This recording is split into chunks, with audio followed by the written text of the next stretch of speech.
ആരാത്? ദാ വരുന്നു.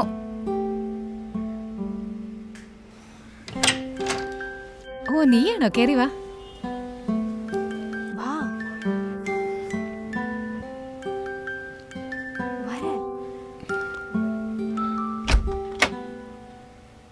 പ്ലീസ് ഇരിക്കൂ. ഷുവർ.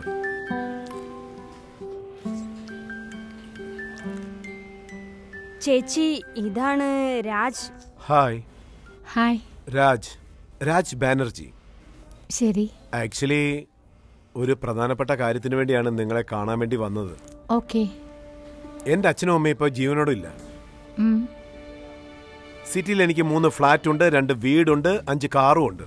ദൈവാനുഗ്രഹം കൊണ്ട് പണത്തിന് യാതൊരു ബുദ്ധിമുട്ടുമില്ല.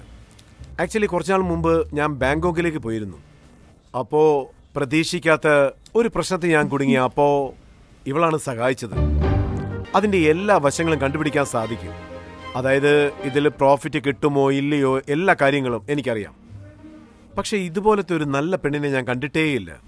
ഇവളൊരു ഡയമണ്ടാണ്. ഇപ്പോൾ നിങ്ങളുടെ വീട്ടിലെ ഈ ഡയമണ്ട് എൻ്റെ വീട്ടിൽ എടുത്തുകൊണ്ട് പോകാൻ ഞാൻ ആഗ്രഹിക്കുന്നു. അതായത് 4 പേര് അറിഞ്ഞ് ഇവളെ കല്യാണം കഴിക്കാൻ. ആക്ച്വലി എന്നെ കല്യാണം കഴിച്ച് കൂട്ടിക്കൊണ്ടു പോകുന്ന കാര്യം പറയുന്നത്. വളരെ നല്ലത്. എനിക്കിതിൽ ഒബ്ജക്ഷൻ ഒന്നുമില്ല. എങ്കിലും ഇവൾ ഇതിനെക്കുറിച്ച് എന്നോട് ഇതുവരെ പറഞ്ഞേ ഇല്ല.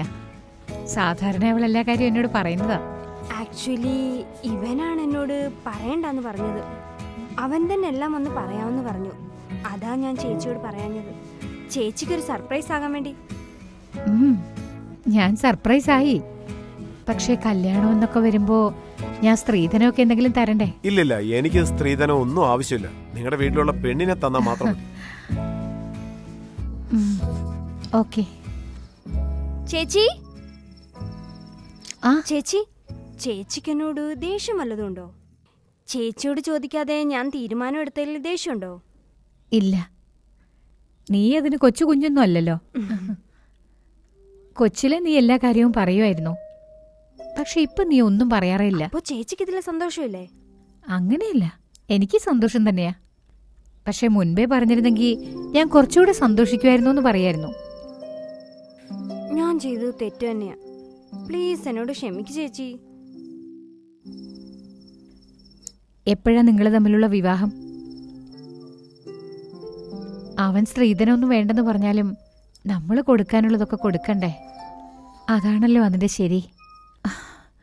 അതുമല്ല, വീടിന്റെ ലോണും നീ അടച്ചു തീർക്കുന്നത്. അതുകൊണ്ട് നിന്നെ പ്രഷറൈസ് ചെയ്യാനും പറ്റില്ല.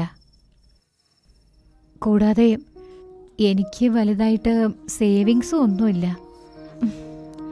അടുത്ത മാസം അവസാനത്തോടെ കല്യാണം നടത്താമെന്ന് തീരുമാനിച്ചിരിക്കുക. ക്ലോസ് ഫ്രണ്ട്സിനെ എല്ലാരും കൂടെ വിളിച്ചാലും മൊത്തം ഒരു 50-60 പേര് വരും ചേച്ചി. നല്ലൊരു പാർട്ടി നടത്തേണ്ടി വരും. ചേച്ചി ഒന്നും കൊണ്ട് വിഷമിക്കേണ്ടതേ. ഞാൻ നാളെ ഓഫീസിൽ ജോയിൻ ചെയ്യാന്ന് വിചാരിച്ചിരിക്കുക. എനിക്കിങ്ങനെ വീട്ടിൽ വെറുതെ ഇരിക്കാൻ പറ്റില്ല. ചേച്ചി വീണ്ടും ഓഫീസിൽ ജോയിൻ ചെയ്യാൻ പോണോ? ചേച്ചിക്ക് ഇതുവരെ ഭേദമായിട്ട് കൂടെ ഇല്ല. ഹെൽത്ത് ഇനിയും ശരിയാകാനുണ്ട്. വീണ്ടും ടെൻഷൻ ആവാനുള്ള പരിപാടിയാണോ? എനിക്കൊന്നും സംഭവിക്കില്ല. Don't worry.